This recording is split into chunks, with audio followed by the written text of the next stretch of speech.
In a quiet corner of history, overshadowed by the cataclysm of its time, lies a tragedy of unimaginable scale. More than 10,000 souls perished in a single maritime disaster, a death toll greater than the Titanic and Lusitania combined. Yet for decades, this catastrophe remained largely absent from public consciousness, a ghost ship sailing through forgotten waters. This wasn't some ancient wreck lost to legend, but a modern vessel sunk in the brutal final months of World War II, swallowed by the icy grip of the Baltic Sea. Today, no grand memorial stands prominently for the MV Wilhelm Gustloff, no widely recognized day of remembrance. Its story is told in hushed tones, primarily within Germany, a grim footnote to a war that produced an endless litany of horrors. The sheer number of lives lost, mostly civilians, women, and children, is staggering, a testament to the chaos and desperation that defined the collapse of the Eastern Front in 1945. To truly grasp why such an immense loss of life could be so thoroughly submerged by history, we must first understand the desperate circumstances that brought the Wilhelm Gustloff to its fatal voyage. The year was 1937, and the MV Wilhelm Gustloff was launched as a symbol of Nazi Germany's prowess, a luxury cruise liner built to embody the Strength Through Joy program. Designed to offer affordable cruises to loyal German workers, she was sleek, modern, and immense. Over 200 meters long, with spacious decks, a swimming pool, and capacity for over 1,400 passengers and crew. For 2 years, she sailed the Atlantic and Mediterranean, showcasing the regime's vision of a prosperous, unified Germany. But the outbreak of World War II abruptly ended her days as a pleasure craft. By 1939, the Gustloff was repurposed. First, a hospital ship, then a floating barracks in the port of Gdynia, occupied by Germany, and renamed Gotenhafen. For over 5 years, she lay dormant, a silent observer of the war's progression. As 1944 bled into 1945, however, the tide of war had turned decisively. The Soviet Red Army was advancing relentlessly on the Eastern Front, sweeping through East Prussia and Pomerania. Millions of German civilians, fearing the brutal reprisals of the advancing Soviets, began a desperate westward exodus. The Baltic Sea became their only escape route, a maritime lifeline in a frozen, collapsing world.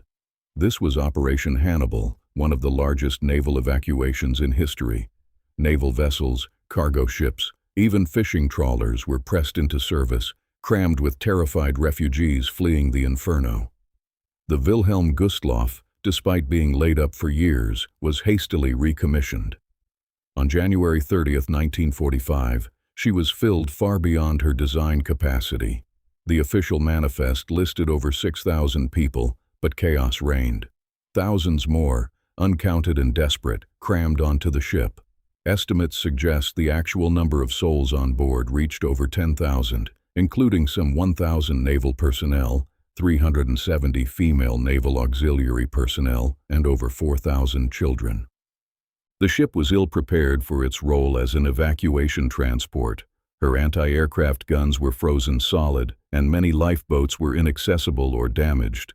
The crew, many of them untrained, struggled to maintain order amidst the overwhelming crush of humanity. Her captain, Wilhelm Petersen, found himself in command of a vessel he knew little about, navigating treacherous, ice-choked waters with the constant threat of Soviet submarines. Compounding the danger, he made a fateful decision to take a deep-water route, deemed safer from mines but exposing the ship to submarine attack. He also kept the ship's navigation lights partially lit, a critical mistake in blackout conditions, attempting to avoid a collision with a German minesweeper. It was a beacon in the dark, a target. At just past 9 p.m., as the Wilhelm Gustloff steamed through the frigid Baltic, a Soviet submarine, the S-13, commanded by Captain Alexander Marinesko, detected her. Marinesko, having successfully evaded German depth charges earlier in the day, had been searching for a target for hours. He saw the brightly lit silhouette of the massive ship, an unprecedented prize. In quick succession, the S-13 fired 4 torpedoes. 1 misfired, but 3 found their mark, striking the Gustloff in the bow, the swimming pool, and the engine room. The explosions ripped through the packed vessel, instantly plunging the ship into chaos. Panic was absolute. The lights flickered and died. Thousands were trapped below deck, crushed in stairwells, or drowned as icy water poured in. Lifeboats, frozen to their davits or damaged by the explosions, were largely useless. Many who made it to the deck faced a horrific choice: freeze in the open air or jump into the minus 18 degrees Celsius water, a temperature that promised survival for mere minutes. The sheer number of children on board meant that the cold claimed lives even faster. Some reports indicated that as many as 90% of those on board were lost. German escort vessels, though few and poorly equipped for rescue, arrived on the scene and pulled hundreds from the water.